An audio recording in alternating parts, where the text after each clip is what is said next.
Ah, nós trouxemos, então, para todos os ativistas no Brasil, em plena Semana do Clima, no dia 16 de março, uma oficina para falar sobre petróleo e gás no Brasil. Porque a gente sabe que no Brasil e no resto do mundo, se a gente quer tratar da crise climática, a gente precisa falar de combustível fóssil. O que os países estão fazendo com esse combustível fóssil no mundo inteiro.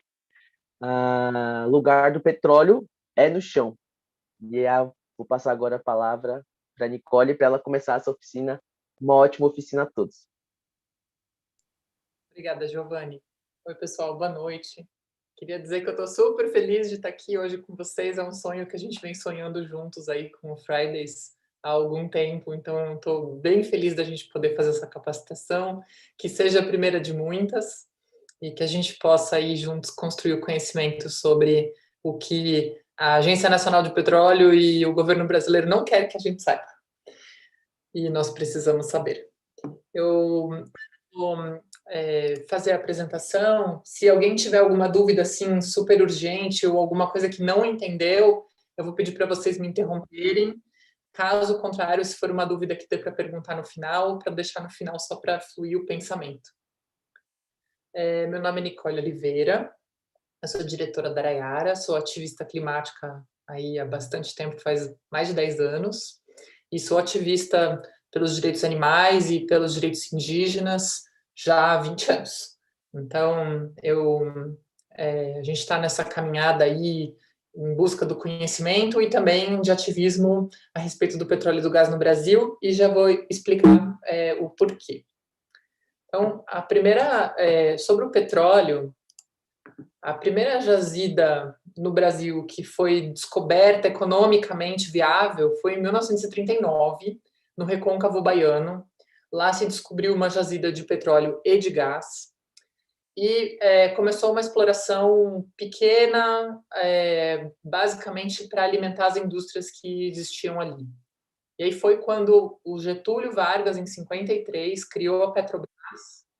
E aí, com a Petrobras, que começou a produção economicamente grande e viável no Brasil, né?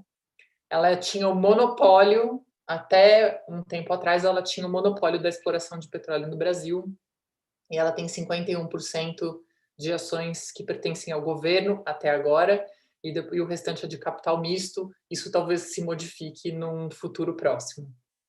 A gente diz que a gente não é a favor nem contra a privatização da Petrobras, a gente é a favor de mudar o modelo de negócio da Petrobras, porque, como o Giovanni bem disse, o petróleo tem que ficar no chão, não importa na mão de quem, se é na mão de um ou de outro, do Brasil ou dos estrangeiros, a Petrobras tem que parar de explorar o petróleo e a gente tem que fazer uma transição justa, né?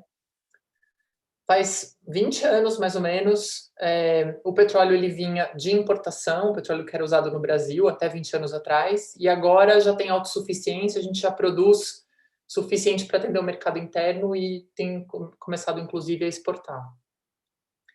O petróleo ele serve tanto como combustível, quanto usado para gerar energia, quanto para fabricar um monte de produtos, né? Produtos plásticos, solventes, tem vários polos petroquímicos que produzem derivados de petróleo.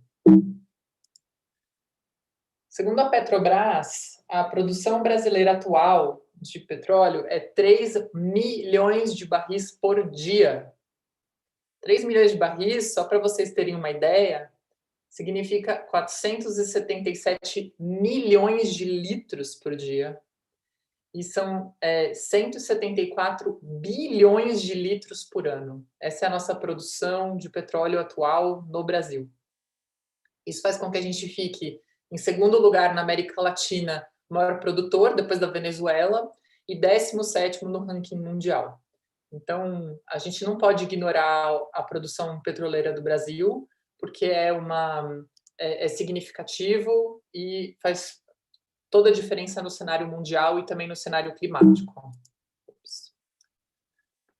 Sobre o gás natural, ele é uma mistura dos hidrocarbonetos que está encontrado no subsolo E o metano é a principal participação do volume, 70% do gás natural, que a gente chama de gás natural, mas na verdade é o gás metano. E o gás metano, vocês devem lembrar aí na questão climática, ele é o gás que tem efeito de potencial estufa mais forte. Então, existem vários gases de efeito estufa, o CO2, vários outros. O metano é o que tem maior potencial de efeito estufa, né? 16 vezes maior que o CO2. A gente também começou lá na década de 40, no Recôncavo Baiano, a exploração do gás natural.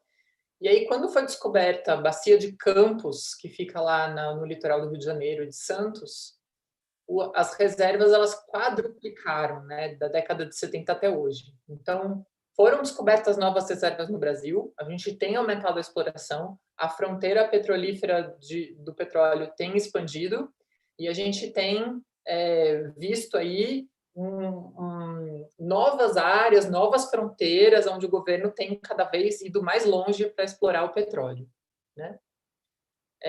Essa bacia, ela faz com que, como tem mais gás natural, a participação do gás na matriz energética brasileira só aumentou, né? E hoje a gente tem aí 127 milhões de metros cúbicos por dia no ano passado. E aí eu trouxe um pouco do histórico, que eu acho legal vocês saberem, que começou a fazer teste sísmico para exploração de petróleo na Amazônia em 1948. Em 1948 já se fazia aqueles testes sísmicos que são caminhões que eles provocam mini terremotos e eles já fazem ondas sísmicas, né, para baixo do subsolo para fazer como se fosse um raio-x das reservas que existem ali.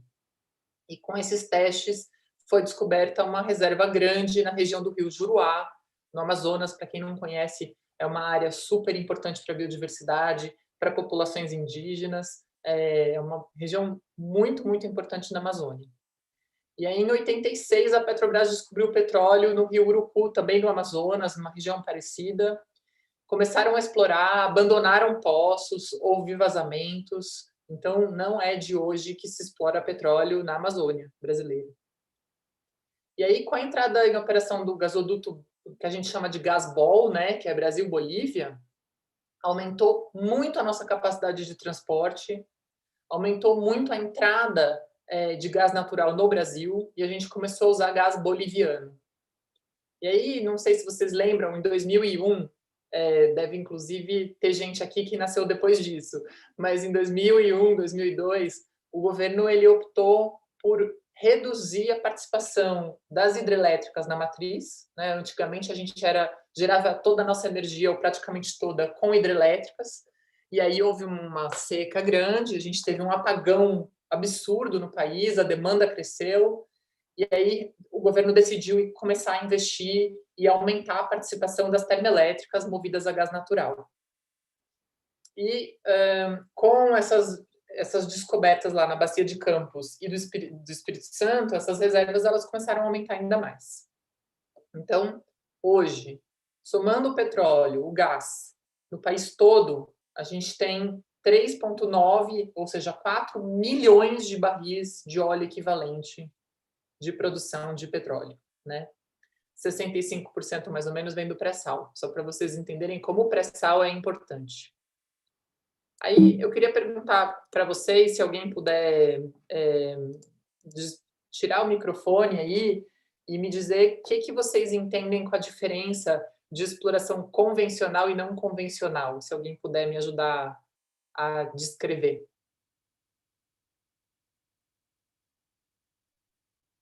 Eu vou abrir aqui a fotinho, enquanto alguém aí toma coragem.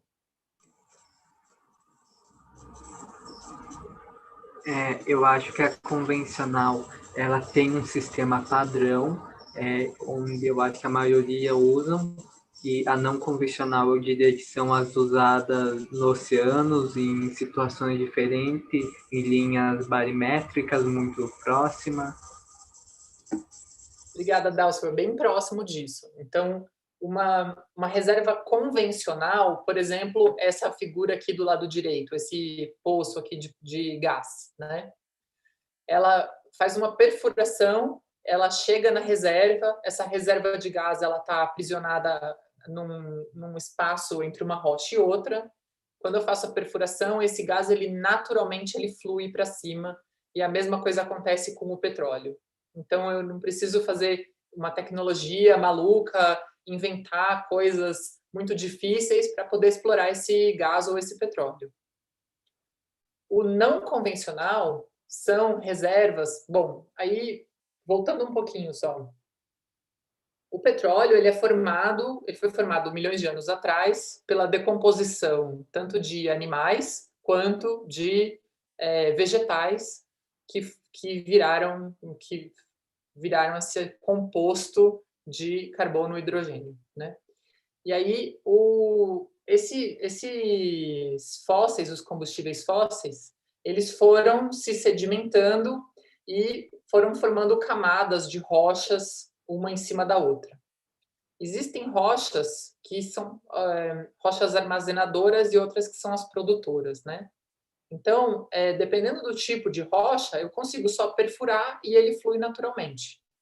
Tem rochas em que eu não consigo e aí eu preciso fazer uma exploração como, por exemplo, do fracking, ou do tight gas ou do tight oil, ou, por exemplo, do CBM, que é uma manta de carvão que fica embaixo do subsolo, e essa manta precisa de uma tecnologia muito que demanda mais energia, que demanda mais esforço, mais tecnologia para queimar.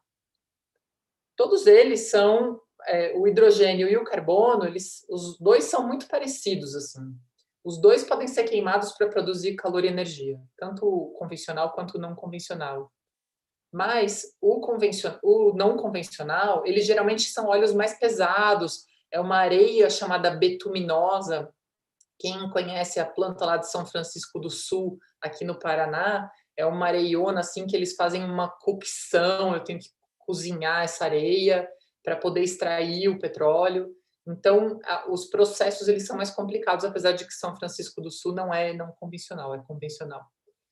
E aí, geralmente, esses combustíveis, eles tendem a ter uma proporção maior de carbono para hidrogênio, que significa que ele libera mais CO2. Né? Então, além de ser uma tecnologia que demanda mais energia e que demanda também mais CO2 para poder extrair esse combustível, ele também contribui mais ainda para as mudanças climáticas, ele emite mais CO2. Né? Então, voltando para falar da questão do convencional e do não convencional, eu vou falar um pouquinho do xisto, que é o fracking. Depois eu volto para a questão do onshore, do offshore. Né? Essas folhelho de xisto, essas rochas que eu falei, elas estão numa camada que não é aquela camada que eu falei que você simplesmente perfura e ele flui naturalmente. É necessário uma tecnologia chamada fraturamento hidráulico, ou fracking, para extrair. Essas são as reservas desse gás não convencional no mundo, em trilhões de pés cúbicos, e essas, no mapa direito, são as reservas no Brasil. Então, vocês vão ver que tem na Bacia do Paraná, a Bacia do São Francisco, Recôncavo, Parnaíba e Parecis. Essas são as principais reservas de xisto, e desde 2013 a gente vem visto uma investida do governo brasileiro em extrair esse petróleo. Então, o que é o fracking? Fracking é uma tecnologia onde esse gás ou esse petróleo, no caso do Brasil é principalmente gás, mas também se extrai petróleo pelo fraturamento hidráulico ou fracking. Ele está preso entre as lâminas da rocha desse folhelho de xisto. E para poder se extrair, não basta fazer uma perfuração, precisa se perfurar, explodir com, às vezes, dinamite, injetar milhões e milhões de litros de água, misturados com várias substâncias químicas, tóxicas, radioativas, cancerígenas, mutagênicas, com uma altíssima pressão, para literalmente destroçar a rocha. Ao destroçar essa rocha, o gás que está preso na rocha, ele começa a fluir para cima junto com a água. Então, essa água, que é uma água já super contaminada, com várias substâncias, incluindo chumbo, tolueno, benzeno, são substâncias que comprovadamente geram diversos problemas de saúde, neurológicos, problemas de pele, problema de câncer, N problemas. Ela volta para a superfície e aí ela é colocada em umas piscininhas, se eu não me engano, eu deixei aqui uma foto, nessas que a gente chama de fukushiminhas, são piscinas de decantação dessa água ultra tóxica que evapora e chove em cima da cabeça das pessoas, chove nas plantações, chove nas cisternas de captação de água da chuva, contaminando todo o solo, todo o ar e, inclusive, destruindo plantação de comida, matando animais, pessoas. E aí eu vou contar para vocês um caso de um colega nosso que foi para a Argentina. A gente foi para a Argentina várias vezes. Essa foto não é de lá, mas a gente tem outras fotos da Argentina, se não me engano, a próxima. Não, eu tirei, mas a gente foi para a Argentina várias vezes fazer esse levantamento a respeito do fracking. E a gente estava entrevistando o presidente da associação agricultora lá da Argentina, porque eles tinham uma produção de maçã muito relevante, muito significativa. Vocês não sabem, mas antigamente, quando eu era criança, a gente comprava maçã no supermercado, toda a maçã que comprava no Brasil praticamente era argentina, né? E hoje essa produção ela está totalmente destruída, acabada por causa do fracking. E aí o nosso colega estava entrevistando o presidente da associação agrícola e a gente tinha um combinado lá de todo mundo que foi para a Argentina, que quando começasse a chover, todo mundo tinha que sair da chuva, porque a gente sabe que essa chuva é tóxica, altamente corrosiva, ela é ácida, né? É bem complicado ficar próximo desses fluidos.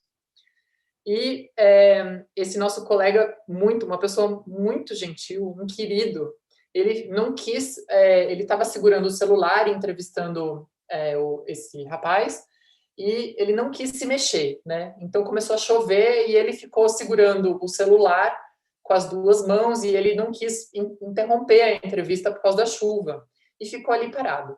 Escorreu água pela testa e caiu uma gota de água da chuva no olho dele. Ele voltou para o Brasil, a gente voltou para o Brasil, ele teve um problema seríssimo, ele quase perdeu a córnea e ele quase ficou cego de um olho por causa de uma gota de chuva que caiu no olho dele. Então, é bem complicado mesmo. Essa água, ela corrói pintura de carro, então vocês imaginam o que não faz com as pessoas, o que não faz com a comida. E como é necessário destroçar a rocha, não é simples o processo, porque é necessário destroçar a rocha em todos os pedaços, né? Então, ela não destroça inteira, ela só destroça onde foi feito aquele fraturamento. Então, o mesmo poço ele pode fraturar até 12, 18 vezes. Cada vez que é fraturado, são aqueles 70 milhões de litros de água, mais os químicos, mais a areia. E aí é preciso centenas, milhares de poços, um do lado do outro, para ser comercialmente viável o fracking. Então, a paisagem e o solo, ele fica ocupado bem assim. Essa é uma foto da Dakota do Norte, onde existe fracking lá nos Estados Unidos em larga escala. E vocês percebem o absurdo que é ter essa quantidade de químicos e essa quantidade de água que compete com irrigação, compete com decantação animal, com irrigação para agricultura, enfim, compete com a gente também para consumo das pessoas, né? Então, o fracking é uma forma de exploração não convencional.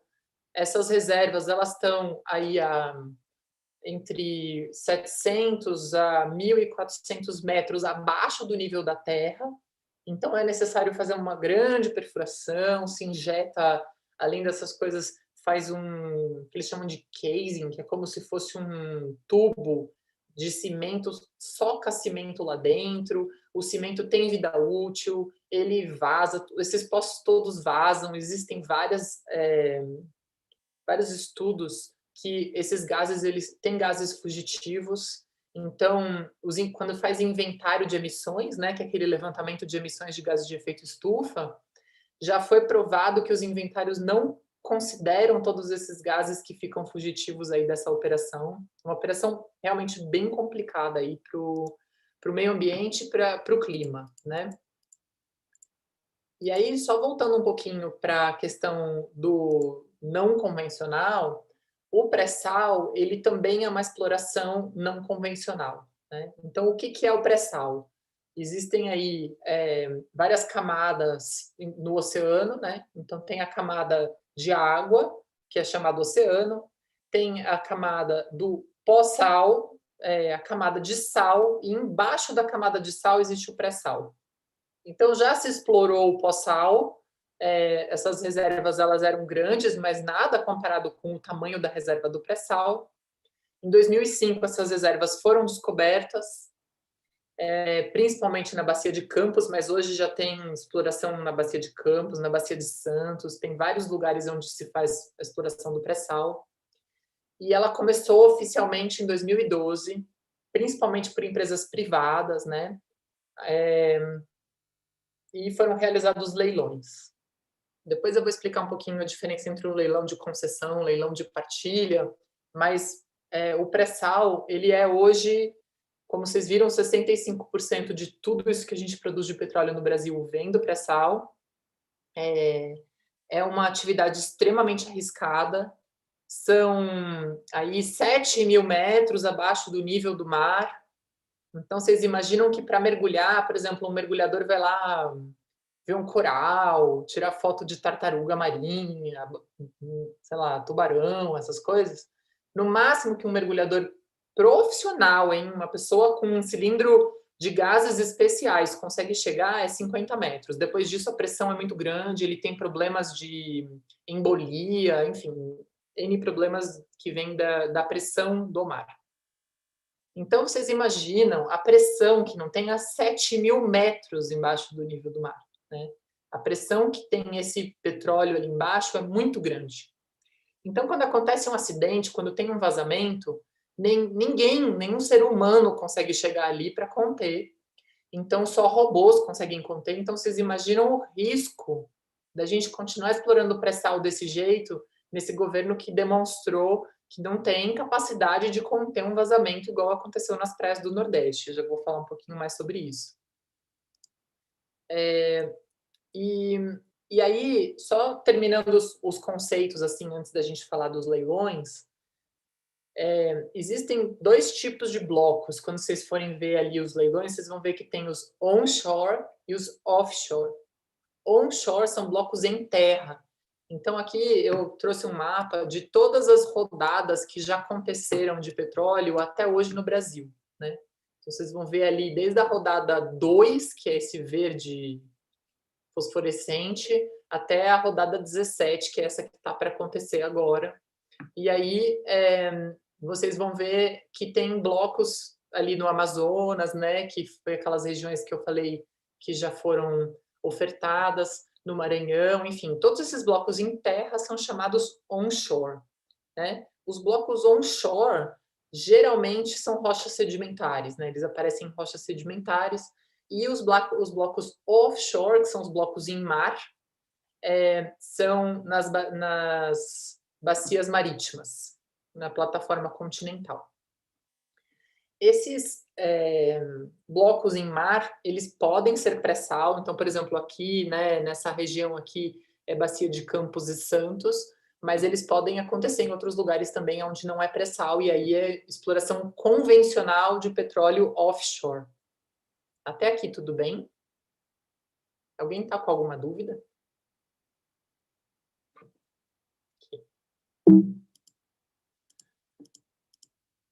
Então, seguindo um pouquinho para a gente falar de mudanças climáticas, o Fridays, com toda razão, tem como pauta principal a questão climática, porque, afinal de contas, é o que vai impactar o futuro de todo mundo.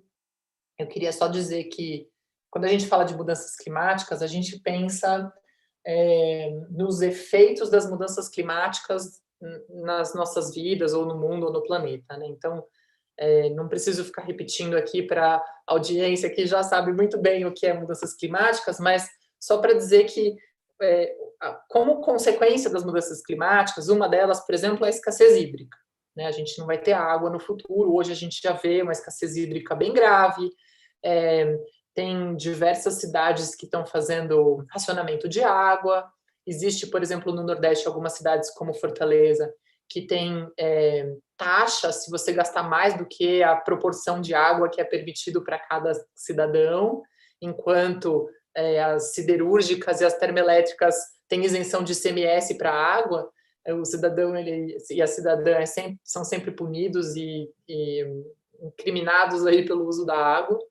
Mas eu queria dizer que se a gente permitir uma exploração como o fracking, por exemplo, que contamina os aquíferos, contamina o lençol freático e contamina as águas de rios, né, águas de superfície, a gente está não só emitindo um monte de gás de efeito estufa, como a gente está também contribuindo para a contaminação dessa água, que é a nossa água de reserva do futuro, quando não tiver água nenhuma, né? Então, quando a gente viu que o fracking estava vindo para o Brasil, a gente teve certeza absoluta de que essa é a maior ameaça ambiental que o Brasil estava sofrendo. Se contaminar todos esses lugares onde foram ofertados blocos de fracking, a gente não tem mais os principais aquíferos, inclusive o aquífero Guarani, inclusive o Alter do Chão, aquíferos importantes para o Brasil e enormes, né, os maiores aquíferos do mundo, tá na lista ali dos maiores, vão estar contaminados. Já é sabido que contamina lençol freático, então água de poço, tudo contaminado. Nos Estados Unidos, se vocês forem procurar no YouTube vídeos sobre o fracking, vocês vão ver as pessoas pondo fósforo embaixo da água e acendendo o fósforo e pega fogo na água, de tão contaminada que está com metano, gases tóxicos e tal. Então, apesar de a gente vai olhar agora as emissões de gases de efeito estufa por setor no mundo, né?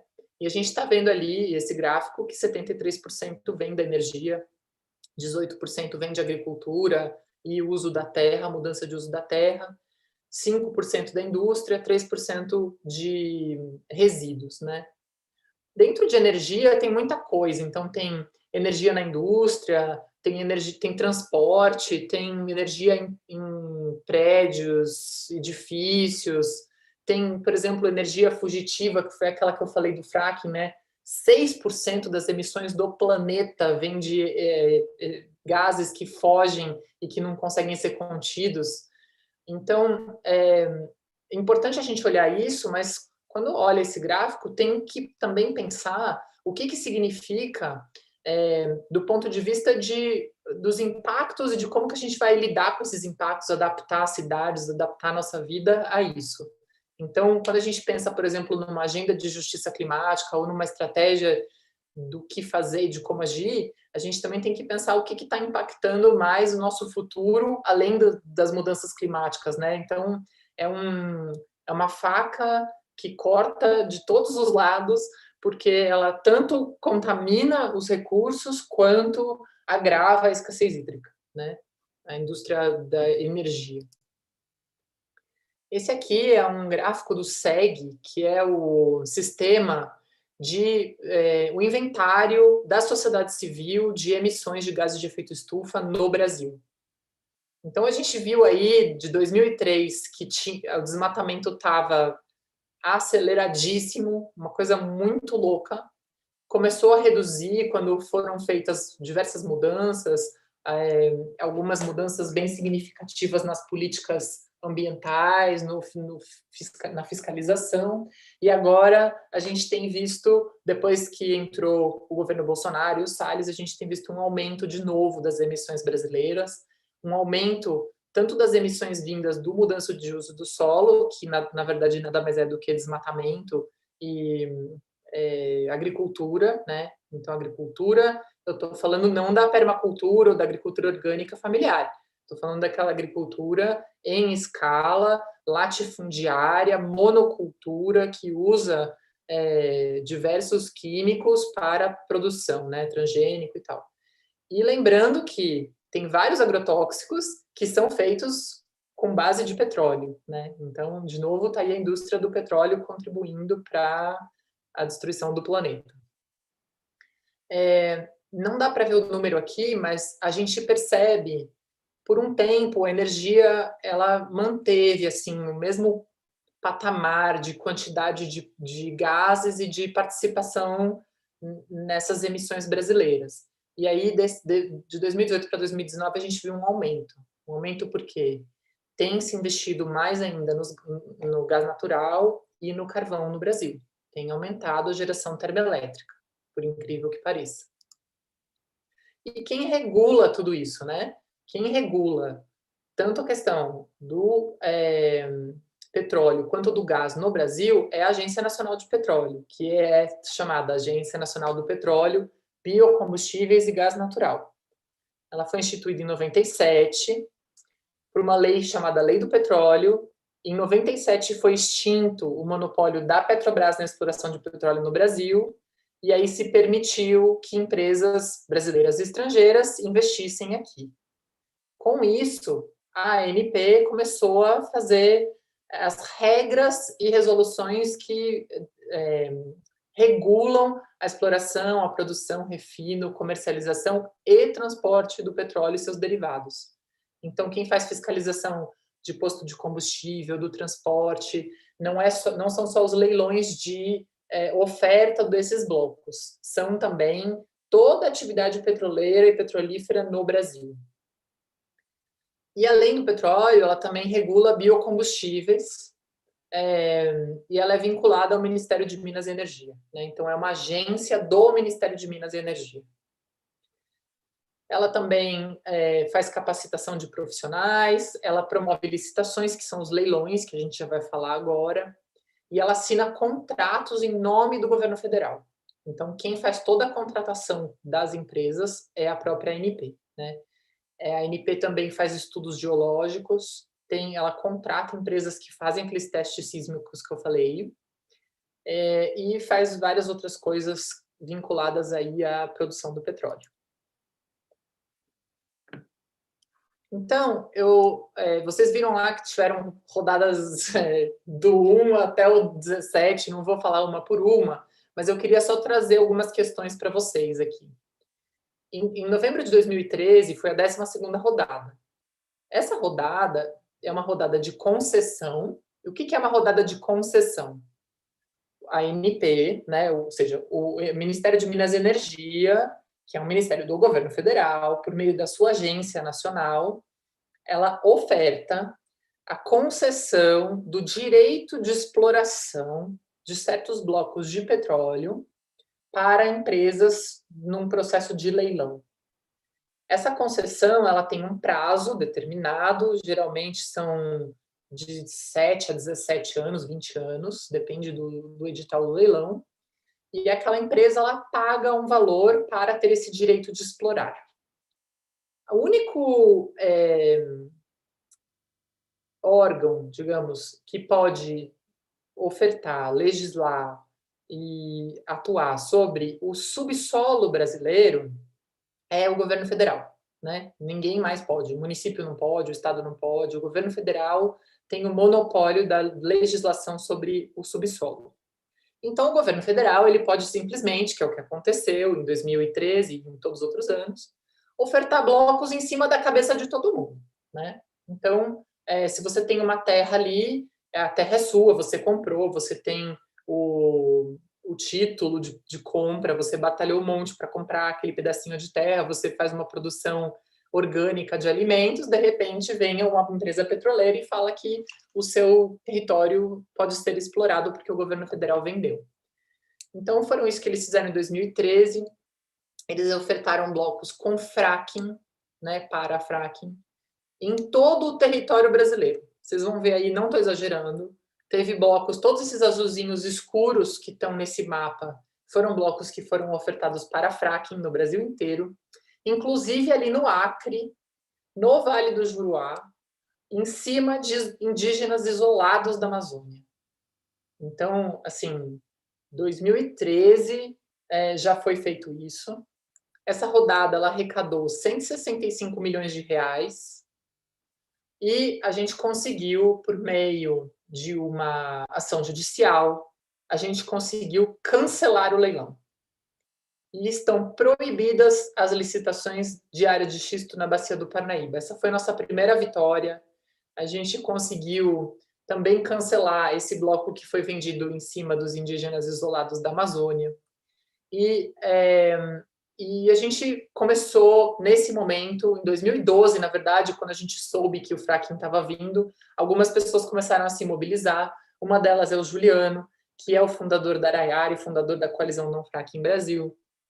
E o Luciano também, que é um técnico da nossa equipe, que também começou a se manifestar e se movimentar a respeito do fracking, porque todo mundo tinha essa noção de que se o fracking acontecesse nesses lugares, e é uma pena que eu não tenho aqui um mapa dos aquíferos, porque se vocês vissem o mapa dos aquíferos, esses blocos estão exatamente em cima dos principais aquíferos brasileiros.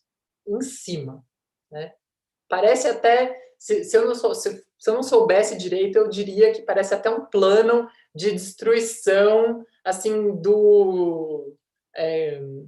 daquele cara que tem o Mini-Me, né? É muito parecido, porque é impressionante como é que pode, né? Então, tem áreas aí de floresta, tem áreas de produção agrícola, tem áreas, enfim, N áreas aí. E aí, isso foi em 2013. Aí passou um tempo, 2015, houve de novo um leilão de oferta de fracking, dessa vez em cima de terras indígenas, produtivas, né? Ele ofereceu blocos para fracking abertamente, e aí foi quando a gente fez uma ação lá dentro do próprio leilão da ANP. Nós fizemos um seminário sobre os impactos do fracking na agricultura brasileira na sala ao lado da onde estava acontecendo o leilão, no mesmo hotel, e um outro seminário sobre os impactos do fracking na agricultura brasileira, né? Nesse dia, a gente tinha uma ação planejada lá dentro do leilão, não foi possível realizar da forma como a gente queria, mas a gente conseguiu o direito de se pronunciar e se manifestar durante o rito oficial do leilão. A gente se endereçou aos investidores, né, as empresas estrangeiras e brasileiras que estavam interessadas em adquirir esses blocos, dizendo que era um absurdo ofertar esses blocos nos lugares onde estavam sendo ofertados, que o fracking era um absurdo, que ia matar todos nós, e a nossa ação foi uma vitória, assim, foi lindo. O fracasso do leilão do petróleo estava na capa do Globo, com a Magda Chambriand, que era, no caso, na época, diretora-geral da ANP, com todas as pessoas que nós mobilizamos, indígenas do Brasil todo, para estarem lá participando dessa ação, né? Foi um fracasso, só 14% dos blocos foram leiloados, e foi o pior resultado desde 2003. Aí desde então, a gente teve muita clareza da força que tem as pessoas, né? A gente acha que a gente é uma formiguinha lutando contra um elefante. A gente é mesmo, mas a formiguinha ela é muito poderosa, né? Lembrem-se, os elefantes têm medo de ratos, né? E a gente começou a entender que é possível, sim, lutar contra essa indústria destrutiva, podre, corrupta, que não se importa em quem que eles estão matando, quem que eles estão contaminando, desde que recebam lucro e desde que possam especular. Então, foi acontecendo, aí começou a acontecer um fenômeno muito doido, porque começou a ter um leilão depois do outro, né? Então, teve leilão em dezembro de 2015, aí depois maio de 2017, depois setembro de 2017 de novo, e a gente começou não estava entendendo, meu Deus, o que está acontecendo, por que está tendo tanto leilão, um depois do outro, a gente se organiza para um, já acontece de novo o outro, e aí em setembro de 2017 acontece o leilão que para nós assim foi o mais marcante e o mais traumático, onde também foi um fracasso, só 13% dos blocos foram arrematados. Foi o último leilão dentro do Windsor Barra, lá no Rio de Janeiro. Esses leilões eles são feitos, esqueci de dizer, eles são feitos dentro de hotéis 5 estrelas no Brasil, né, onde o acesso é super restrito, apesar de estarem leiloando aí territórios que são nossos, né? Nós moramos nele, então nós deveríamos ter o direito de participar e nos manifestar. E, além de serem territórios nossos, esse é um evento público, né? Ele é feito por um órgão público. Então, a gente mobilizou diversas pessoas para ir nesse leilão. Tinha pessoas da Igreja Católica, do Brasil todo, tinha indígenas do Brasil todo, tinha ativistas, tinha um monte de gente. Chegamos lá, estava todo mundo inscrito, a gente inscreveu, todo mundo se inscreveu no site da ANP para poder participar do leilão. Quando a gente chegou lá, eles fecharam as portas, abriram uma sala ao lado com um telão para a gente poder assistir no telão. E aí houve uma revolta da parte dos indígenas, porque o território deles estava sendo leiloado, eles estavam sendo excluídos do processo, e eles viajaram muitas horas de ônibus, estava todo mundo super cansado, mas tinham certeza que aquela luta era uma luta importante e que não adiantava nada demarcar território indígena se o território está todo contaminado pelo fracking e pelo petróleo e tudo mais, né? E nesse dia, os indígenas apanharam da segurança privada da ANP, apanharam da polícia. Foi horrível o que aconteceu. Eles bateram em mulheres. Essa foto que vocês estão vendo aí, essa foto desse cara dando essa gravata aqui no Eloy, foi o coordenador da comunicação da ANP. O cara é um jornalista, né? Isso foi assim um baque até para a nossa equipe de jornalismo, porque, poxa, colega de trabalho, né? A gente acha que as pessoas vão ter ética, mas não tiveram. Depois disso, a gente ainda fez algumas ações lá fora com os ativistas e tudo, e a gente conseguiu espantar algumas empresas. Então, foram 17 empresas que compraram essas áreas, 7 estrangeiras, os maiores blocos, os mais... pra vocês terem ideia, foi arrecadado 3,8 bilhões de reais. Desses 3,8, 3,6 foram desses 2 blocos na Bacia de Campos, que é aquela bacia que eu falei que tem o pré-sal e o pós-sal, por um consórcio da Petrobras com a Exxon, né? E aí, outro leilão do pré-sal em outubro de 2017, e esse aqui eu quero contar para vocês, que acho que vocês vão gostar de ouvir. Esse leilão do pré-sal, ele aconteceu depois de bastante tempo que não tinha um leilão do pré-sal. A gente calculou quanto que significava de emissões de gases de efeito estufa só o pré-sal. A gente nem está falando de nada, a gente está falando daqueles blocos que estavam sendo ofertados do pré-sal, hein? Nem dos blocos que já existem, nem nada. Deu 5,4 bilhões de toneladas de CO2, né? E aí, quando a gente começou a questionar justamente essa questão do carbono, e vocês estão contribuindo para as mudanças climáticas, é insano, em 2017, vocês investirem e ofertarem pré-sal no Brasil. Aí, esse quadradinho aqui em cima foi um print feito do Twitter da ANP. É um Twitter oficial da ANP, e eles tweetaram: estamos em transição para uma economia de baixo carbono. Vai sobrar petróleo embaixo da terra. Espero que não seja o nosso.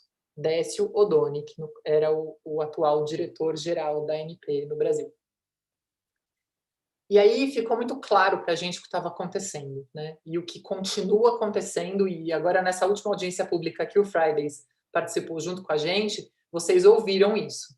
Eles falaram que todo mundo tem noção, então o governo brasileiro, o Ministério de Minas e Energia, a Agência Nacional do Petróleo, as petroleiras, todo mundo tem noção de que a era do petróleo está acabando.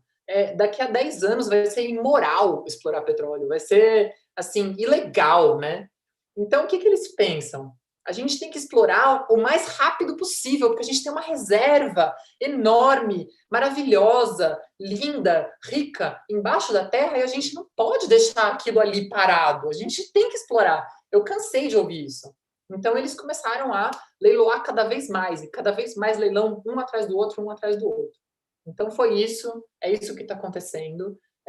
Esse print não é Photoshop, foi um print feito mesmo. Eu não sei se eles apagaram ou não, mas eu deixei até aí certinho como tá, né, a data, 19/9/2017, vocês podem procurar.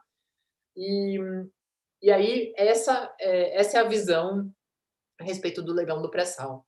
A gente sempre faz manifestações, a gente sempre vai lá dizer o que a gente pensa. Essa ação foi feita bem na frente da ANP. A sede da ANP fica no Rio de Janeiro, perto ali, bem na frente da Catedral da Ai, onde teve aquela chacina horrorosa. Candelária. Bem na Candelária. E, e a gente a gente armou esse balão com a questão do carbonômetro, né? Aí, setembro de 2018, outro leilão. Essa foi uma rodada de concessão, foram ofertados 70 blocos, e aí foi dividido em duas, né? Uma offshore e uma onshore. A onshore foi um fracasso completo, nenhum bloco foi leiloado, a gente super comemorou. Nessa época, a gente ainda tinha um diálogo com a Agência Nacional de Petróleo, eles nos deram a palavra, então o Décio mesmo, depois que os indígenas apanharam, a gente sentou com a ANP e falou para eles, olha, é inaceitável isso que vocês estão fazendo. A gente não concorda com a forma como está sendo feito os leilões. Eu acho que se vocês querem leiloar, ok, vamos sentar, vamos conversar sobre uma transição energética, vamos fazer um outro plano de negócio para a Petrobras. É possível fazer essa mudança, vamos investir em outra coisa, né? E aí, a gente quer o direito de se manifestar, vocês não podem fechar a sociedade civil para participar e tal.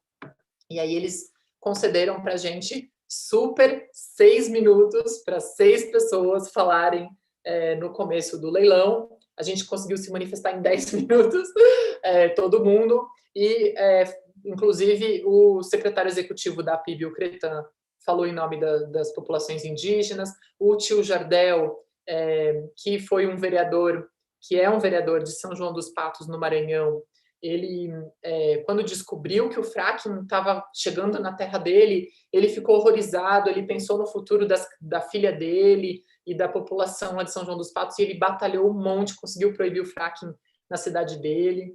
O Beto Luniti, que foi prefeito da cidade de Toledo, no Paraná, também, né? Então, tem várias pessoas que participaram. O Reginaldo, que está nessa foto, foi ele que quase perdeu a córnea na Argentina. Então, essas pessoas que foram falar como não concordavam com aquilo que estava sendo feito. Por quê? Eles começaram a tirar do edital a informação que era fracking, que era convencional ou não convencional. Eles simplesmente começaram a leiloar os blocos e começaram a falar, não, a gente não está falando que tem fracking aqui, porque eles acharam que a gente era os loucos do fracking e que a gente só estava preocupado com isso. E, na verdade, a gente sabia, pelas bacias sedimentares, que é possível, sim, ser fracking. E hoje, o leilão ele é ofertado, só para vocês saberem, o edital ele é feito de uma forma que a empresa adquire aquele bloco e ela explora do jeito que ela quiser ali. Se for convencional ou não convencional, está liberado, liberou geral. Já estou quase terminando a questão dos leilões, né? Setembro de 2019 teve outra. Outubro de 2019 teve outra de concessão. Nessa de outubro de 2019, gente, foi exatamente 2 meses depois do vazamento de petróleo nas praias do Nordeste. Exatamente 2 meses depois. E eles agiram como se não tivesse acontecido nada. A gente vai leiloar petróleo, a gente não vai falar sobre nada. E nesse leilão existiam blocos em Abrolhos. Para quem não conhece, Abrolhos é uma área de preservação importantíssima para a biodiversidade, onde as baleias jubarte se reproduzem. As baleias jubarte, elas se reproduzem só em Abrolhos, em nenhum outro lugar. Elas se reproduzem ali, têm um filhotinho, depois elas descem para se alimentar. Elas nem se alimentam ali, né? Então, a gente fez uma campanha chamada Salve Abrolhos. Essa campanha ela foi justamente para chamar atenção, a imprensa ficou chocada, um monte de gente acabou se mobilizando e teve inclusive ações civis públicas para impedir esses blocos em Abrolhos. E aí, um mês depois, vai a ANP e me faz um novo leilão, dessa vez de partilha do pré-sal e de excedente de cessão onerosa, ou seja, esses blocos que não foram adquiridos ou que foram devolvidos foram leiloados de novo pela ANP. Essa foi uma ação que a gente fez lá na frente da sede deles de novo. E sem nenhuma manifestação a respeito do vazamento lá das praias do Nordeste ninguém foi responsabilizado, não teve nenhum tipo de investigação, contenção e tal. E aí, esse leilão, que foi um fracasso, de novo, né? Os leilões, eles são fracassados de novo, e aí são poucas as empresas que estão adquirindo esses blocos, então o leilão é um fracasso, é quase um teatro, assim, é um fracasso, mas aí tem algumas empresas que adquirem o bombom do petróleo e pagam muito pouco por isso e conseguem ter lucro, né? E aí essa foi aquela que a gente fez junto com a PIB a campanha, né, onde os blocos, a gente começou a questionar, em janeiro de 2020, a gente começou a questionar que tinham blocos em cima de terras indígenas, áreas de conservação, a ANP simplesmente põe o bloco em cima da reserva indígena e recorta a reserva indígena. Então, eles ficaram sitiados pelo bloco. E essa foi a maravilhosa solução da Agência Nacional de Petróleo para resolver essa questão das terras indígenas. E fizeram a mesma coisa com as áreas de conservação, né? E aí, eles ofertaram de novo blocos em cima da onde já tinha sido atingido pelos vazamentos do Nordeste, né? As empresas que arremataram esses blocos foram a Shell, a Enalta, Imetame, a ANP, PetroRecôncavo e PetroBorn. E tiveram 8 blocos de petróleo que foram arrematados pelo valor de R$50 mil cada um. Ou seja, você dá um fuscão, uma bicicleta, uma geladeira e leva o bloco, né? E aí agora, estou terminando já, eu queria só falar da 17ª rodada. Então, a diferença da rodada de concessão para partilha, só que eu esqueci de falar quando a gente estava falando do pré-sal, é que a rodada de partilha de produção, que é do pré-sal só, ela é uma legislação específica onde as empresas elas têm que dividir um percentual dos barris de petróleo que ela conseguir extrair com o governo brasileiro, né? Por isso que chama partilha.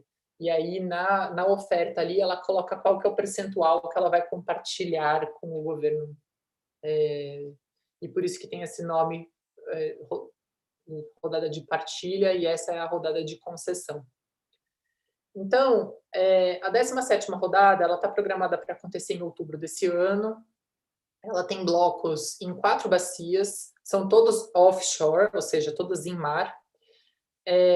E ela oferta aí em 4 bacias, que é a Potiguar, Bacia de Campos, Santos e Pelotas.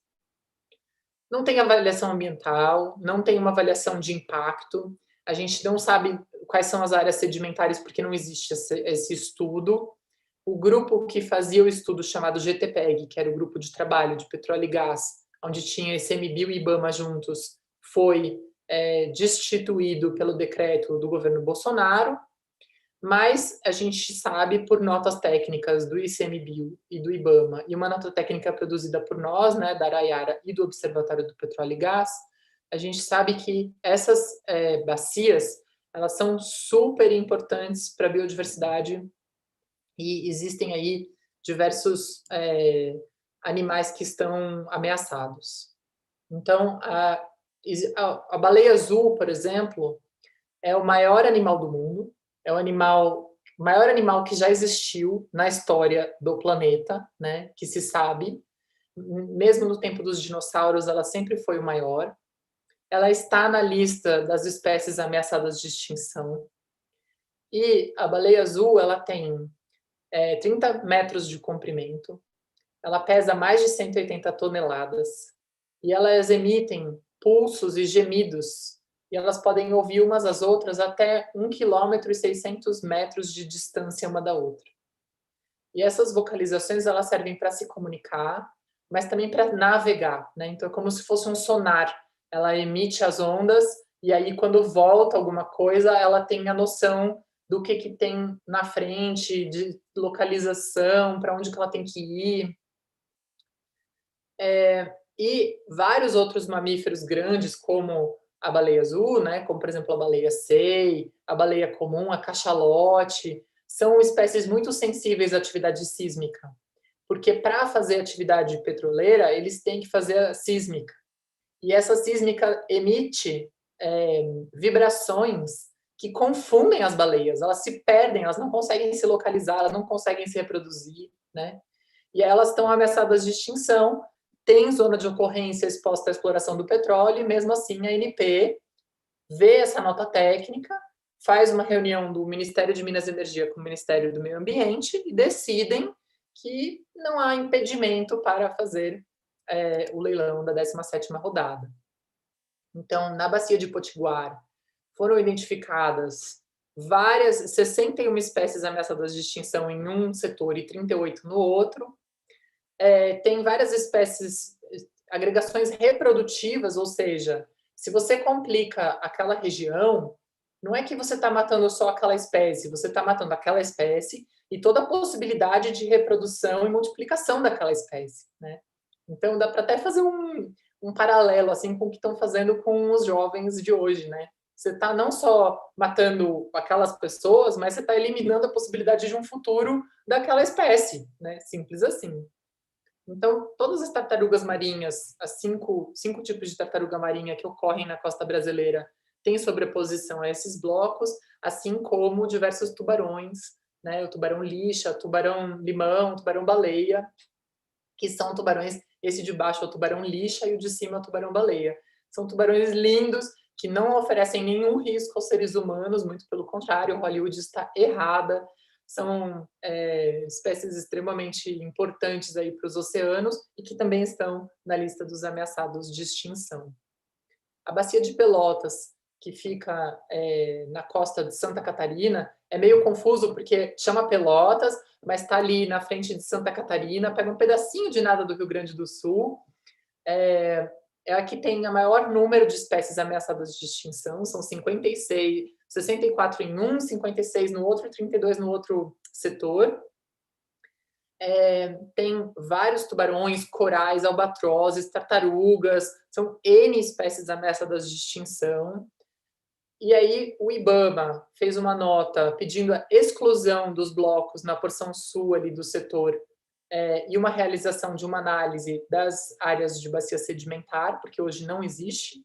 Então, a gente está colocando os blocos ali sem saber o que tem e sem nem saber o que a gente está perdendo, o que a gente está extinguindo, porque não tem informação suficiente. E aí, a gente tem falado muito da questão do risco, porque a atividade em si já oferece risco. Então, os navios, quando eles chegam para... Eu acho que esse é o último... Ah, não. Quando os navios chegam para fazer a atividade de exploração, eles trazem espécies invasoras grudadas no casco do navio. Isso já coloca em risco várias espécies de coral, trazem bactérias, trazem um monte de questões que contaminam ali a região. Fazem sísmica, que confundem com sonar os golfinhos, as baleias e os mamíferos que se localizam com sonar. Não sei se vocês sabem, mas os golfinhos, eles têm nomes próprios. Então, nenhum golfinho chama... Então, assim, um golfinho chama o outro por aquele nome, todos os outros chamam aquele outro golfinho pelo mesmo nome, né? E são seres, assim, que a gente nem imagina a inteligência deles e quanto que uma atividade sísmica não prejudica. Então, existe o risco intrínseco à atividade. E existe o risco de um acidente, de um vazamento, né? Aquele óleo que vazou nas praias do Nordeste, ela atingiu mais de 40 unidades de conservação, né? A Science publicou um artigo.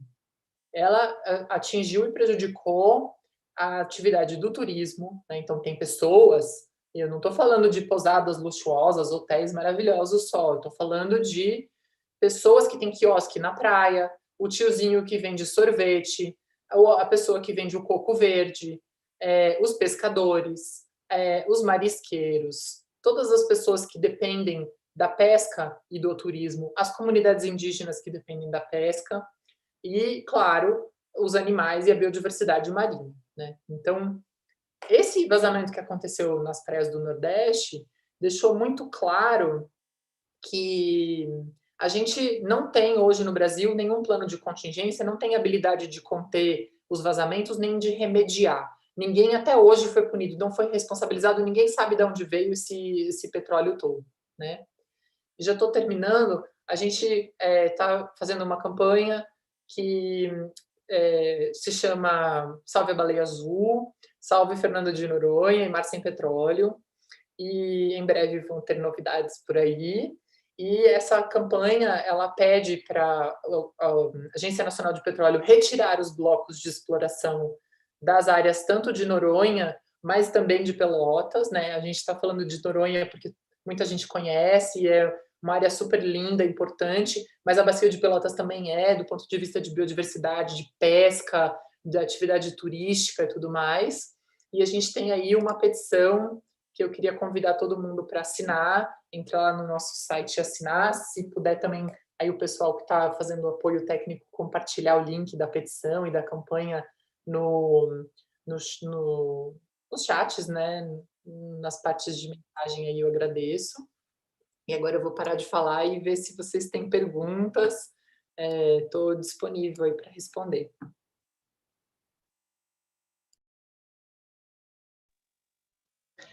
Ótima apresentação, Nicole. Mais uma vez aí agradecer.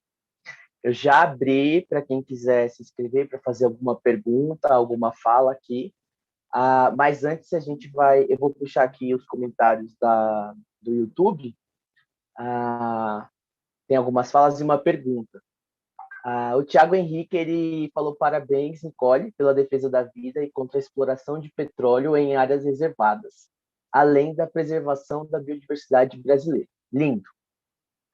Ferragi disse: atuação importantíssima e essencial pela preservação e defesa da vida e do planeta. Linda parceria entre FF Brasil e Araiara. E o Cauê Cachubá, ele falou assim, Nicole, isso é para você.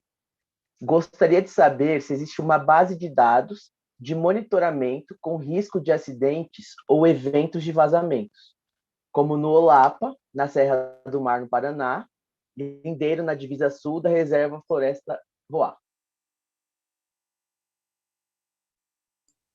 Existe o banco de dados que nós fizemos. Nós fizemos uma pesquisa com os acidentes de petróleo que aconteceram no Brasil desde a pós-ditadura, né?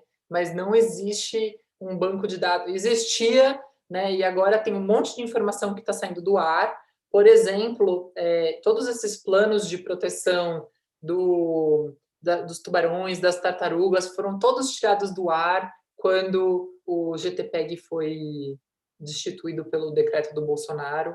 Existe uma falta de transparência enorme com a sociedade civil e com a comunidade científica no Brasil. E aí o que a gente tem feito é contado com um banco de dados antigos que a gente tinha na instituição, que a gente baixou do passado, né? Mas existe sim, a gente fez um levantamento de todos os acidentes. Eu tenho uma pergunta, eu gostaria de saber qual é o plano de contingência que a ANP tem e as indústrias que adquirem os blocos têm. Boa pergunta. Não existe um plano de contingência sólido, né? Nem um foco na questão da remediação. Foram feitos diversos testes ao longo dos últimos 20 anos pelo próprio IBAMA e pela Petrobras de vazamento de petróleo. Um dos testes é jogar pipoca no mar, a pipoca ela se espalha e aí simulando um petróleo, e aí as plataformas e as empresas, né, no caso a Petrobras, têm que mobilizar os recursos para conter e remediar o vazamento, e todas as vezes falharam nesses testes, né? Então a gente sabe que nem existe pontos de contenção em todos os lugares onde estão sendo ofertados esses blocos. Então existe um ou outro em alguns lugares, por exemplo, na Bacia de Campos existe um, mas não existe um lá no Maranhão, por exemplo, né? Então, se acontecer um acidente, vai demorar vários dias para essas pessoas se locomoverem, as plataformas se locomoverem até onde teve o acidente. Bom, minha vez. Mais uma vez parabenizar o trabalho do Instituto Araiara, que tem representado a sociedade civil nessa luta contra o fracking, especialmente. A gente viu, eu até falei, né? O fracking ele é como se fosse um veneno tecnológico. Então, ele é uma ferramenta que é utilizada com um propósito de avanço, né, no setor, né? A gente está sempre pensando no business as usual e está ali para extrair combustível, que vai gerar um lucro para a ANP, vai gerar um lucro para as empresas, né? A gente vê essa movimentação de empresas estatais que muitas vezes parece que estão trabalhando para o lucro, né? Para obtenção de lucro, né? Como se pertencesse propriamente dita ao setor privado. A gente percebe essa movimentação. E é interessante essa batalha que vocês estão travando aí há anos contra a ANP. Eles estão correndo para vender e vocês estão correndo para impedir. O Fridays vai estar aí caminhando de mão dada com vocês enquanto a gente puder, para a gente realmente impedir esse atentado, né? Porque são espécies de animais que estão ameaçadas de extinção, são aldeias, áreas de preservação que são sitiadas, tudo visando um lucro que vai ser responsável pela destruição do nosso meio ambiente, pela destruição do nosso Brasil. Identifico aí o Araiara, os ativistas, as pessoas que estão presentes, que estão assistindo, como os verdadeiros patriotas do Brasil hoje, né? São as pessoas que lutam verdadeiramente pelo que a gente tem no Brasil e que a gente tem que continuar realmente fazendo isso. Aí minha pergunta, Nicole, para você. Essa batalha é uma batalha leilão por leilão? Primeira pergunta. Você acha que a gente derrotando esse leilão que tá vindo aí, essas novas propostas que estão vindo, vão continuar surgindo? Você acha que é uma batalha que vai perdurar aí até, como o próprio Décio disse, né? O fim desse mercado de combustíveis fósseis? Primeira coisa. Segunda coisa, você acha que mesmo com o fim desse uso do combustível fóssil, essa batalha vai acabar? Você acha que o petróleo, o gás natural, eles vão ficar no chão depois disso? O que sobrou, né? Você acha que vai ficar no chão? Ou você acha que ainda vai ter alguma movimentação e o Brasil vai repetir, né, seu histórico de não aprender com a história, os últimos a acabar com a escravidão, talvez os últimos a acabar com essa exploração de petróleo? Giovanni, assim você vai me fazer chorar, mas eu vou tentar responder sem chorar.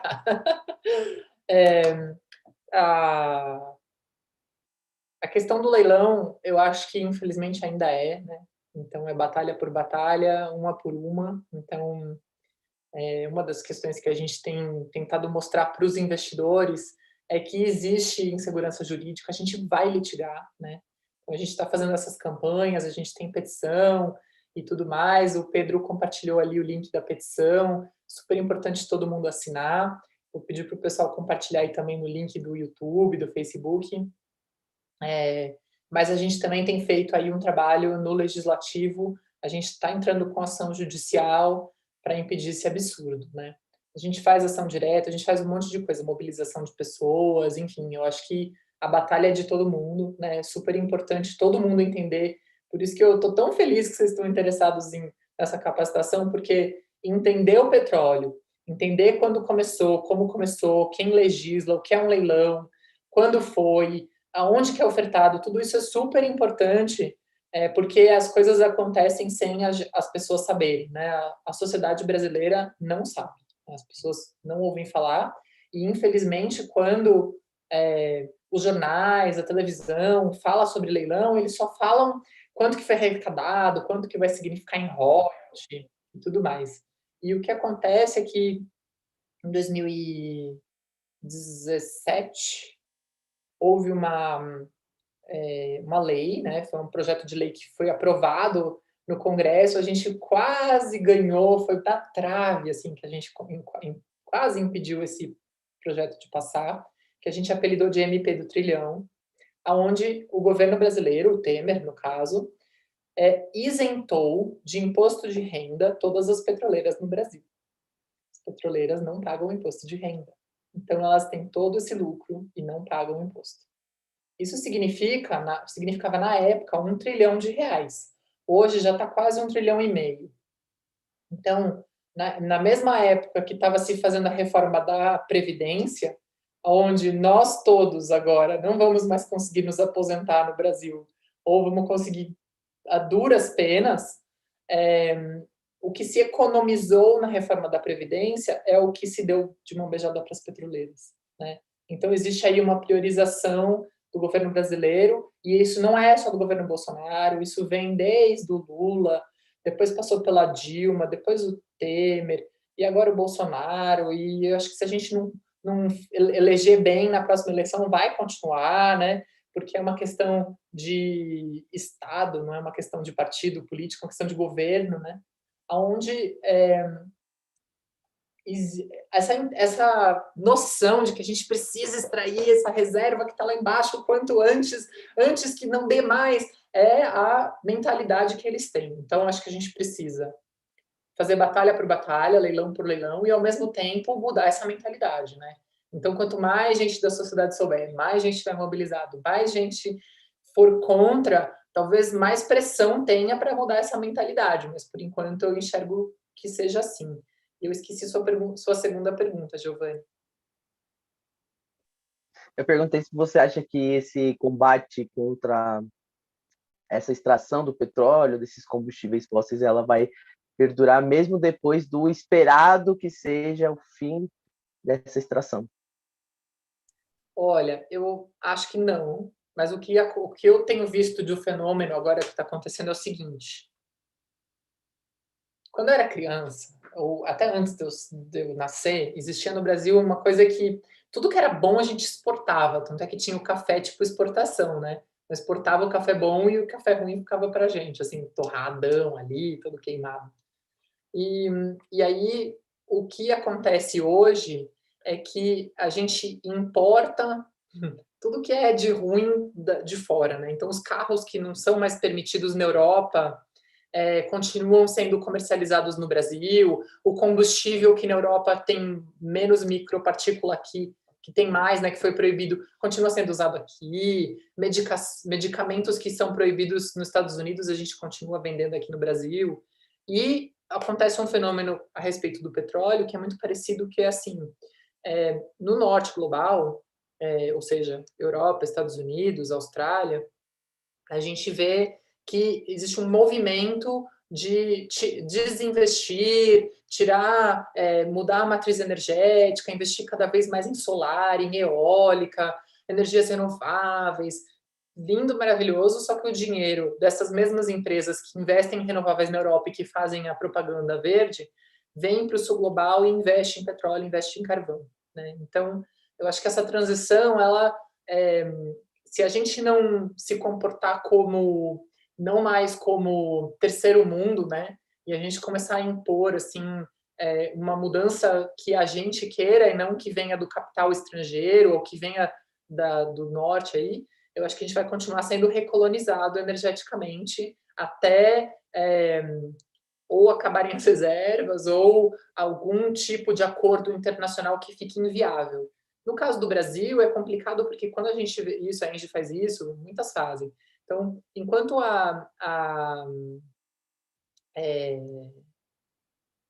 desculpa, eu me distraí com o chat e perdi o linha de raciocínio. Mas lembrei, enquanto a ANP, né, enquanto a gente continua leiloando aqui, e a matriz energética for, quando você vê a matriz de emissões de gases de efeito estufa, que eu mostrei lá, né, que é principalmente desmatamento, floresta, e a energia for menor, né, quando comparada com o total das emissões, a gente tem um argumento que teoricamente é mais fraco. Eles vão falar, não, vocês estão falando de mudanças climáticas, vocês têm que falar de desmatamento, não ficar falando de energia. Mas a energia está crescendo e tem todos esses impactos que eu falei. Eu acho que tem 2 pessoas de mão levantada. Isso, a Mayara, não sei se a Mayara levantou a mão, mas ela tinha pedido para fazer a pergunta dela antes. Então, Mayara, pode fazer a sua pergunta agora, tá? Oi, Nicole, tudo bem? Com a sua experiência que você tem há tanto tempo à frente do movimento, como que você vê essa relação dos leilões daqui a 5 anos, por exemplo? Você acha que pode diminuir? daqui 5 anos é difícil, porque a gente não sabe quem que vai ser o ministro de Minas e Energia, né? E quem que vai ser o presidente. Então, acho que isso tem uma certa influência. Mas eu espero, e essa é a nossa missão, a gente tem uma visão na Araiara, que é daqui 5 anos, com o trabalho que a gente fez e com todas as nossas ações, pesquisa e educação, a gente conseguiu modificar a matriz energética para ela ser mais limpa e mais justa, porque também não adianta só ter energia renovável se não for uma energia justa, né? Então, eu espero que não. Essa é a nossa visão e é para isso que a gente trabalha. Ok, obrigada. Obrigada a você. Beatriz, pode falar. Obrigada, Giovanni. A minha pergunta é sobre os autóis. Eu confesso que eu não sabia o que eram os autóis até fazer a pesquisa, conversar sobre o dia de hoje e tudo mais. Eu fiquei chocada quando eu descobri que eles iriam fazer os leilões em cima dos autóis. Eu chamei de Recanto da Vida, porque basicamente tem muita biodiversidade. E eu acho que a minha pergunta é sobre qual é a relação, quais são os impactos. Assim, eu sei que você já comentou um pouco durante a sua exposição, mas eu queria. Tá, então vamos lá.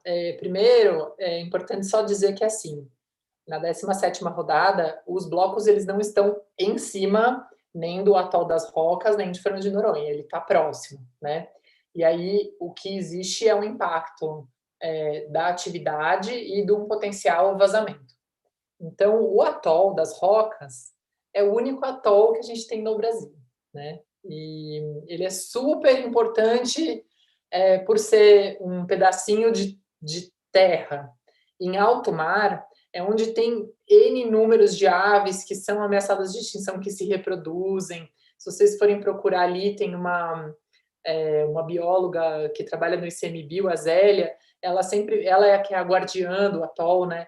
Ela vai para lá e ela mostra vídeos assim, é lindo mesmo. Ninguém pode entrar porque ele é uma área protegida, um parque nacional de conservação, não é para turismo, né? Ao contrário de Fernando de Noronha, que restringe a entrada e saída de pessoas, mas permite turismo, permite que você vá lá mergulhar e tal. Infelizmente tem gente que vai lá pescar, né?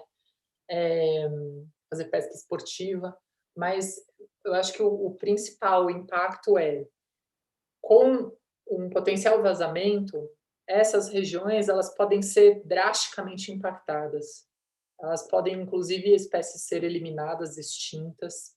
A gente tem a questão também, lembrando, né, que com as mudanças climáticas, o nível do mar vai subir, já está subindo, né? Então, o atol, inclusive, pode desaparecer, várias praias de Fernando de Noronha podem desaparecer, sem contar das cidades brasileiras que vão ser tomadas pelo mar. Principalmente Recife é uma cidade que vai ser extremamente impactada.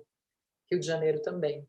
Então, sugiro, inclusive, de todo mundo buscar modelagens. Tem diversos aplicativos, softwares e tal, que fazem modelagem de aumento do nível do mar no Brasil e no mundo. E aí você vai colocando ali X metros, né? E como é que isso impacta na questão amazônica e também na questão litorânea brasileira. É chocante, assim. Eu realmente recomendo todo mundo ver. Então, existe esse impacto, de novo, né, da história do impacto das mudanças climáticas e do impacto da própria exploração. Existe uma questão de corrupção. Então, a gente fala que onde tem petróleo, gás, carvão, aqui tem corrupção, né? Então, tem muita corrupção nessa indústria. A atividade em si, ela é danosa porque ela gera pouco emprego. Os empregos que geram são especializados, são engenheiros e, enfim, não é uma mão de obra que qualquer um pode ir lá aplicar e trabalhar. E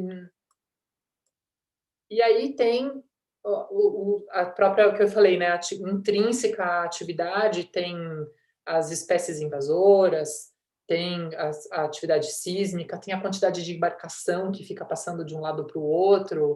Então, tem muito impacto mesmo. Você imagina, você é uma baleia e você está tentando se localizar e fica toda hora passando aqueles navios enormes que geram uma disrupção gigante. Tem casos, por exemplo, desses navios de... Como é que fala? Que é navio de turismo,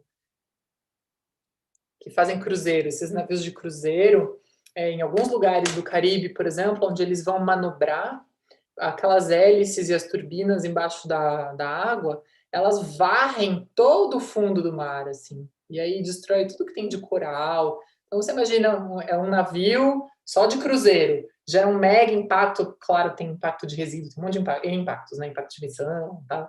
Mas se você pensar na quantidade de embarcações para fazer uma atividade como a do pré-sal, e aí não é que se existir um vazamento, eu esqueci de falar, isso é super importante. Existem vazamentos diários, são milhares de litros que vazam todos os dias, e eles chamam de vazamentos normais, são micro vazamentos. Vazou 6 mil litros. É um micro vazamento, todos os dias, faz parte da atividade, não tem como explorar sem ter o vazamento. Então, só isso por si só já é complicado.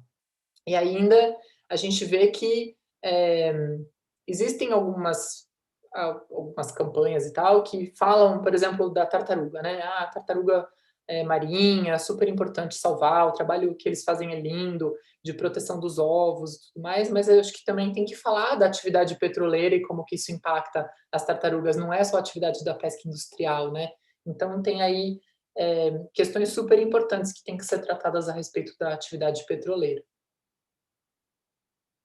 Eu falo demais. Eu tenho duas perguntas. A primeira pergunta é se algum país chegou a banir, né, a parar de ter a extração de petróleo em seu território onshore e offshore, e como o bloco de Pelotas e Santos pode afetar outros países por causa da corrente marítima, que está no relatório feito pelo Adayara.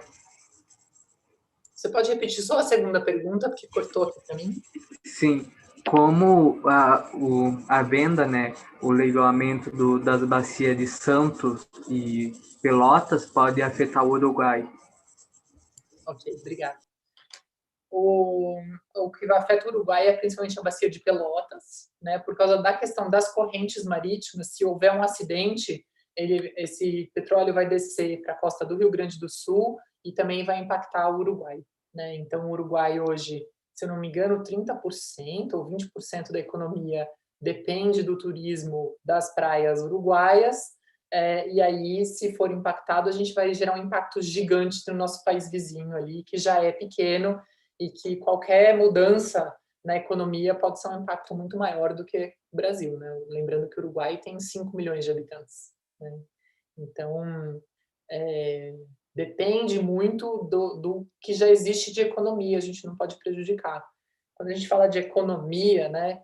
E aí eles falam, vai gerar emprego, vai melhorar a economia, vai não sei o quê. Ninguém fala da economia que já existe, né? E a economia local, a economia comunitária, a economia da pesca, a economia circular. Ninguém fala disso. Só falam como se fosse um vazio, é uma folha em branco, eu vou lá colocar uma economia. Não é assim, né? E também nem é tudo isso de economia como a gente viu da questão da isenção dos impostos. A respeito da sua primeira pergunta, que você falou... Nossa, estou ficando cansada, já esqueci qual era a primeira pergunta. Repete de novo, Dácio, por favor. Se algum país chegou a banir o uso do petróleo. Tiveram países que anunciaram que vão parar de explorar petróleo nos próximos anos. Tem países que anunciaram a proibição do fracking, por exemplo, baniram o fracking. Tem vários países que baniram o fracking, né, do país inteiro. E tem alguns que disseram que não vão mais explorar o petróleo. São poucos. Tem, por exemplo, a própria Noruega fez lá o fundo da Noruega que financia projetos de proteção da Amazônia e tal. Esse fundo, lembrando, foi construído com o dinheiro do petróleo, né? Mas eu acho que a gente tem hoje no Brasil potencial de se desenvolver, de crescer, de gerar emprego de uma forma mais sustentável, que não gere emissões de gases de efeito estufa, que gere empregos justos, e que realmente envolvam a comunidade, né? A gente acredita muito numa energia livre.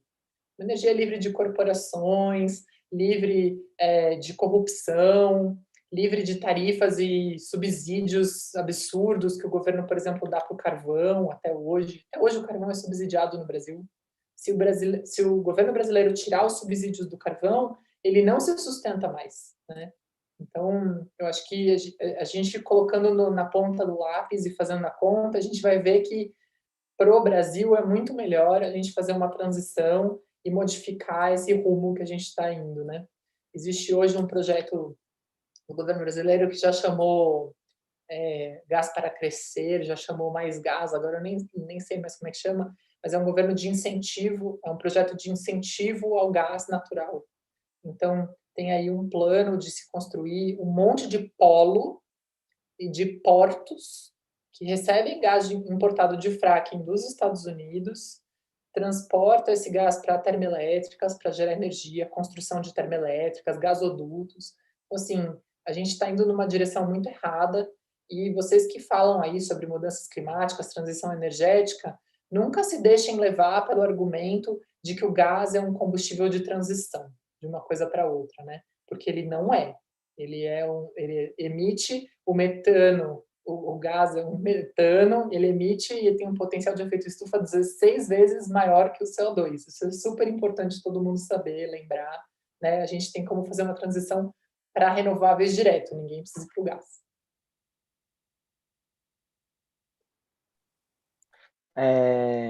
Eu vou fazer algumas pontuações, tá? Eu acho que se ninguém tiver mais nenhuma pontuação, nenhuma pergunta, a gente pode seguir para o encerramento. Só queria pontuar algumas coisas mais para a questão climática mesmo. Quando a gente está falando da questão climática no Brasil, os mais poderosos acham que é uma discussão que tem todo o seu teor anticapitalista, né? E tem seu fundo anticapitalista verdadeiramente.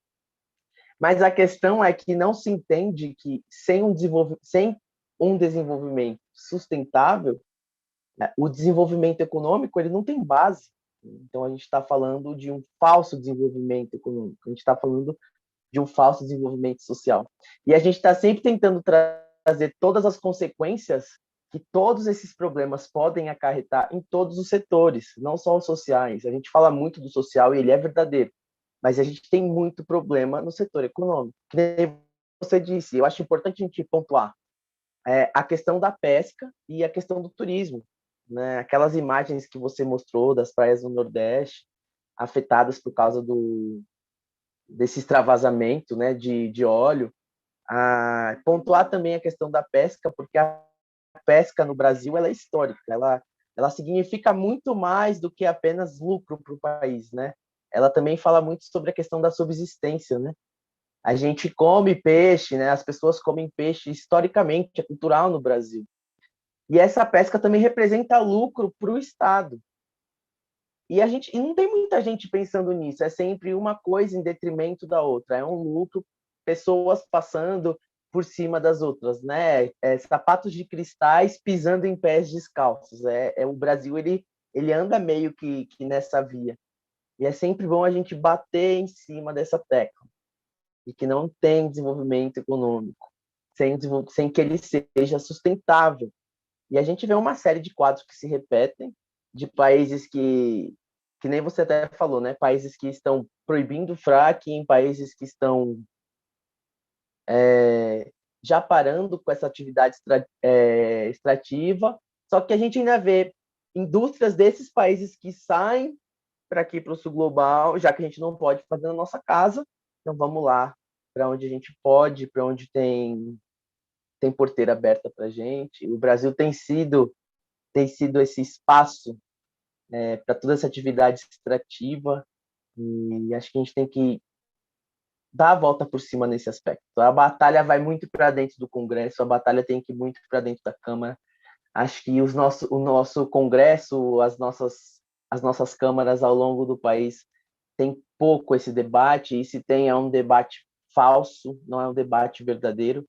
E isso não é de agora é agravante, agora o Brasil passa por uma situação perigosa. mas é uma coisa que já vem há um bom tempo. Hoje, por exemplo, a gasolina, nas bombas, ela vem sendo tratada como uma questão puramente de lucro, que nem eu falei, estatais como a Petrobras, que estão visando lucro. Então, o preço subiu, o preço do galão subiu lá fora, aqui automaticamente já vai para a bomba, não tem um fundo que possa ter um equilíbrio para as pessoas, que possa ter um equilíbrio para o brasileiro. Então, ressaltar aqui, assinem a petição, é importante que a gente leve isso para o debate político. A gente tem muito o que fazer como sociedade civil, sim, mas a gente precisa de todo o barulho para essa situação, todas essas situações, para a gente conseguir costurar a situação e resolver da maneira certa. Eu acho que o Vitor Hugo levantou a mão. Vitor Hugo, você pode falar, tá? Boa noite, gente. Sou do Greve pelo Clima aqui em Natal. E aí, fazendo uma ponte com o que o Giovanni falou, né? Esses processos de sul global e norte global aí, ele não é de hoje, né? Esse é um debate do ecologismo de muito tempo, né? Como os processos de acumulação de riqueza sempre estão nos nortes e acabam sempre trazendo essas outras formas de exploração para os países que eles colocaram, denominaram como subdesenvolvidos, né? Para cada vez manterem as suas explorações, suas riquezas.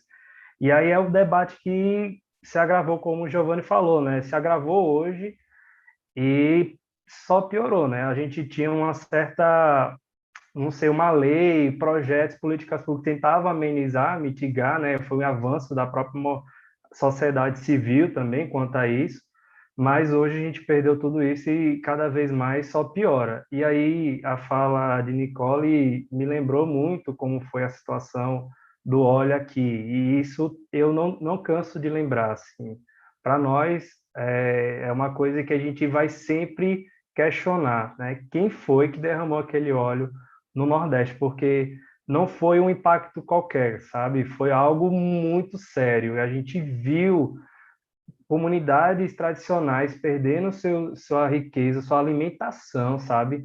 Sua forma de subsistência.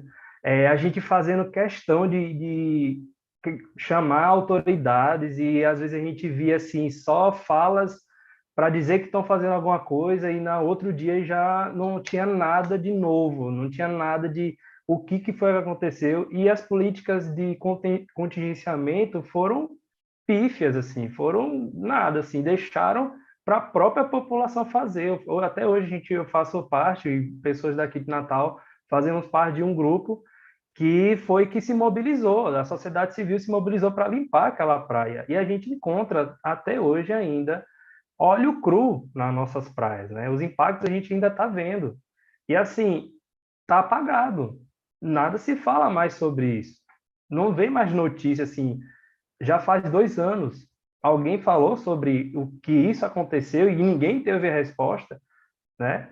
Então, é muito sério o que a gente passa hoje. Eu acho que essas movimentações, parabenizar demais as organizações que estão falando sobre essa questão do petróleo, que é e gás, porque é uma coisa que, para nós, do Greve pelo Clima, é central, né?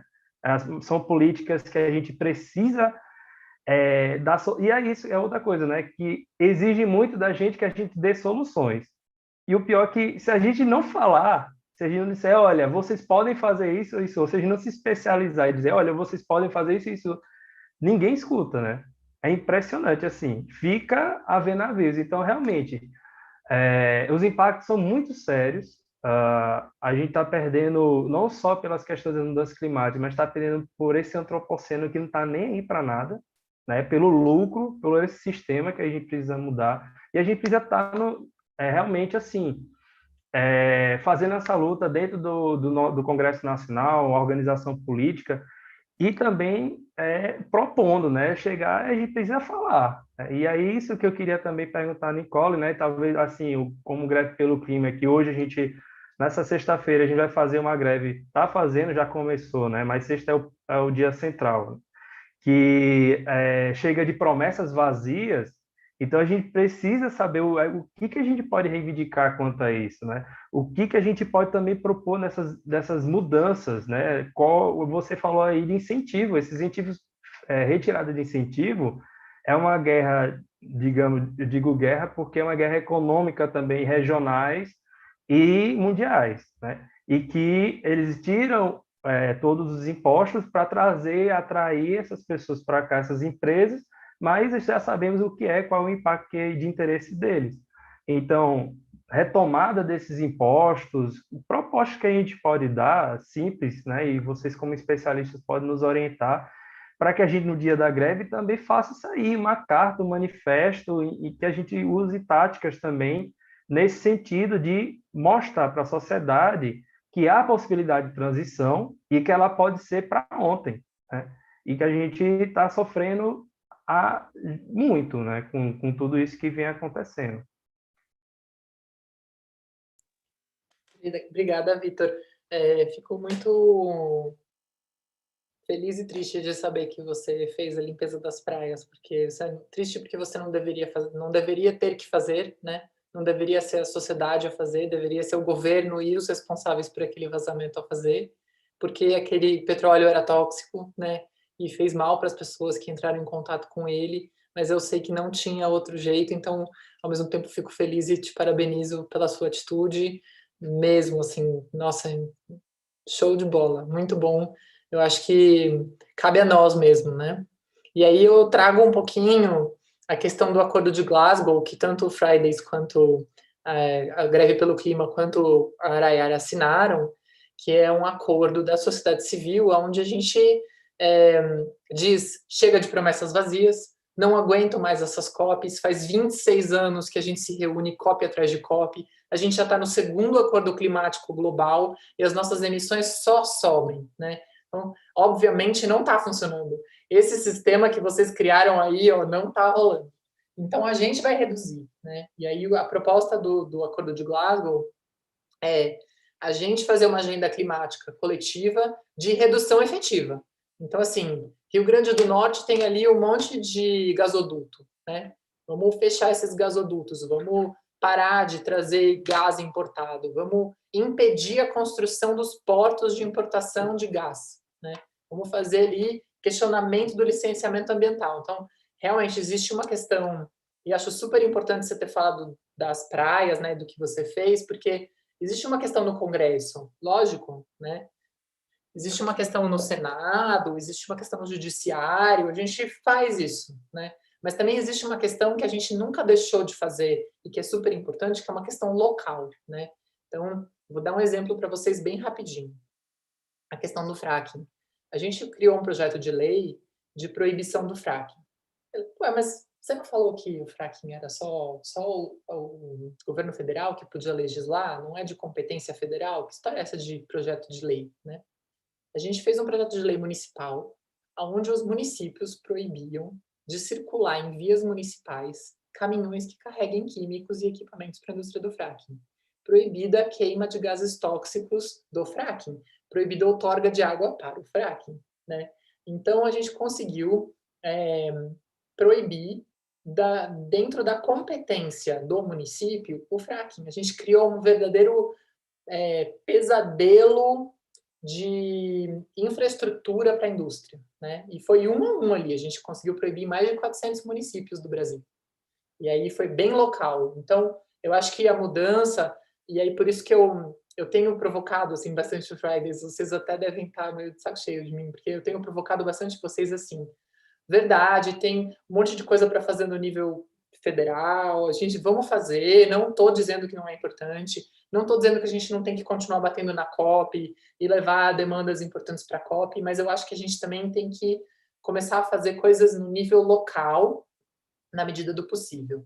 Então, quem tiver conexão com vereador ou vereadora, prefeito ou prefeita, ou alguma associação, ou associação de municípios ou de bairro, ou quiser levar esse projeto de lei para proibir o fracking, entre em contato comigo, a gente faz, vai ser o maior prazer. A gente já está com o projeto pronto, é só você pegar e levar, né? Aí a gente faz uma assessoria ali para a prefeitura, que queira fazer uma audiência pública, a gente fala sobre o fracking, explica o que acontece, a gente engaja as pessoas. Aí a gente pode pensar outras coisas de outros projetos que estão impactando as comunidades onde vocês moram, onde as pessoas moram, e atuar junto. Então, por exemplo, o mora do lado de uma cimenteira horrorosa que emite um monte de gases de efeito estufa e que está contaminando o ar. Então, como é que a gente pode fazer para fechar essa térmica, essa cimenteira? Então, a gente pode fazer um plano, e essa é a ideia, né, da Greve pelo Clima, e a gente, e mais outras organizações que assinaram, Bahia Viva, tem outras organizações aí que fazem parte do acordo, a gente sentar e fazer esse plano. Aí a gente vai olhar tudo que a gente vai reduzir de emissão, a gente vai fazer o cálculo ali. Quanto daquele gráfico que eu mostrei, a gente vai fazer esse gráfico baixar com as nossas ações, né? E a gente mesmo vai fazer, porque não é bem isso mesmo, vocês acertaram na mosca na comunicação, que é chega de promessas vazias. A gente vai agir agora. Chega, a gente cansou. Não vou mais ficar esperando o Bolsonaro nem Salles fazer, porque não vão fazer. Não adianta a gente querer achar que a mudança vai vir de lá, porque não vem. O Congresso, olha, essa MP do trilhão foi em outros tempos, né? Foi no tempo do Temer. Quem era o presidente da Câmara era o Maia. A gente tentou fazer, a gente fez uma articulação, a gente, olha, passou semanas em Brasília, indo de gabinete em gabinete, falando com todo mundo e falando assim, vocês não podem permitir isso, isso é um absurdo, isso é um crime de lesa pátria, literalmente, assim, vocês estão tirando dinheiro dos cofres públicos para dar para a petroleira. A gente perdeu 51,49% na votação. Né? Então, assim, é um trabalho árduo, não estou dizendo que a gente não tem que fazer, vamos continuar fazendo, mas eu acredito muito, muito, muito na mudança local. Eu acho que a mudança está no poder das pessoas. Cada um aqui tem muito poder. A gente venceu contra a indústria do fracking. A gente consegue vencer qualquer coisa, sabe? É só a gente agir com inteligência, com estratégia, astúcia e com uma articulação. Assim, junto a gente é muito mais forte mesmo. Parece um clichê bobo, mas é verdade. E me coloco à disposição do pessoal do Nordeste para falar da questão do gás. O gás está chegando forte no Nordeste, forte. Segundo semestre vai vir, nossa, assim, pé no acelerador. Então, proponho aí até da gente fazer uma reunião para ver como é que a gente pode colaborar, cooperar, estar junto nessa.